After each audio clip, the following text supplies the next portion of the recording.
A chilling wind howls over barren stone. Faint metallic echoes reverberate. Not all stars are left by nature. On the island of Malta, older than the pyramids, older than Stonehenge, lie strange scars. Box-like trenches, sliced into solid stone, perfectly rectangular, unnaturally precise, as if something enormous and intelligent carved them. But by whom and why? Welcome to Clapham Junction. No, not the train station in London. This one lies hidden in the Maltese countryside. Here, dozens of stone paths, some as deep as half a metre, crisscross the land like tracks for a vehicle that no longer exists. But among them are the box cuts.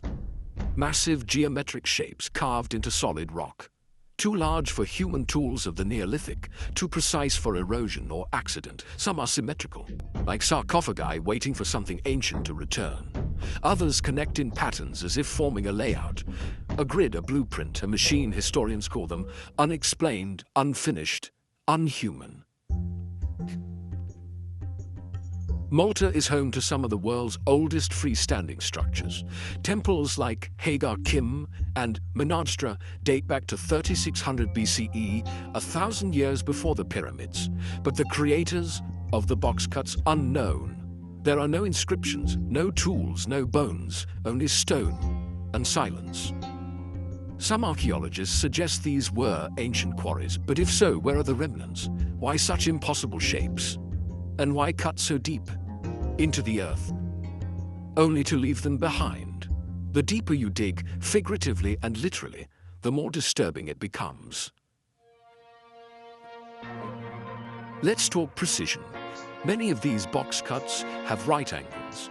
Some corners are so sharp, so exact, that even modern tools would struggle to achieve the same cleanness without laser guidance. Others appear as if something massive was pressed down, not chiseled into the rock, not scraped, but sliced, like butter under an invisible blade. Engineers who visited Clapham Junction have noted there's no evidence of progressive carving. It's as if the stone was displaced in one motion, and yet there are no tool marks, no residue, no logical explanation. Over the decades, theories have emerged, and honestly, they are as varied as they are unsettling. Theory 1, ancient advanced technology, that Malta's prehistoric builders possessed tools or knowledge that has since been lost. Some compare the box cuts to the stone channels of Pumapunku in Bolivia. Another site, famed for impossible engineering. Could it be that a global civilization once spanned the earth, one capable of manipulating stone at the molecular level, one that vanished, leaving behind only scars in the bedrock? Theory 2, extraterrestrial involvement. That these shapes were not meant for humans at all. That they were docking bays, energy stations, or components of something incomprehensible.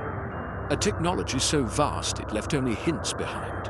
In 1987, a French geologist visiting the site wrote in his private journal, "These aren't quarries. They're imprints, as if something massive once stood here and then was lifted into the sky." But stone isn't all that lingers here. Local legends speak of strange lights appearing over the box cuts during storms, orbs that hum with a low vibration.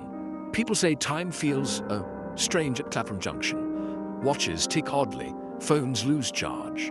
One shepherd in the 1960s claimed that every time he led his goats through the area, they refused to step inside the rectangular carvings. They would bleat wildly, pull away, and run. And then there's the tourist story. In 2012, a British backpacker wandered off the main path. He stood inside one of the box cuts, alone. When, according to his report, the air grew heavy, he described a feeling of sinking, like the ground was no longer beneath him. And then, voices, not whispers, but something mechanical, repeating a phrase he couldn't understand. He left Malta the next day and never spoke of it again, except once in an anonymous forum post. They were trying to wake it up. What if the box cuts are not from the past, but the future? What if they are keys, or locks, or parts of something waiting to be reassembled? Some researchers have superimposed maps of the Malta cuts over satellite grids and magnetic field lines, and what they discovered was, well, chilling, a pattern that points toward the sea, a direction, or perhaps an instruction. And here's the most disturbing thought: what if we're not supposed to find the rest of it? What if these shapes are part of something buried beneath? Stone does not lie, it remembers.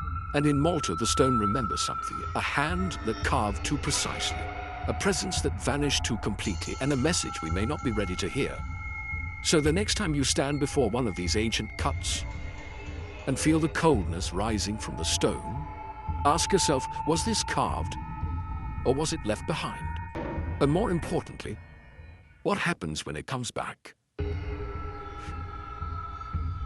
If you believe some places are more than just ancient ruins, subscribe for more mysteries that defy explanation, because sometimes the earth speaks and it's screaming beneath our feet.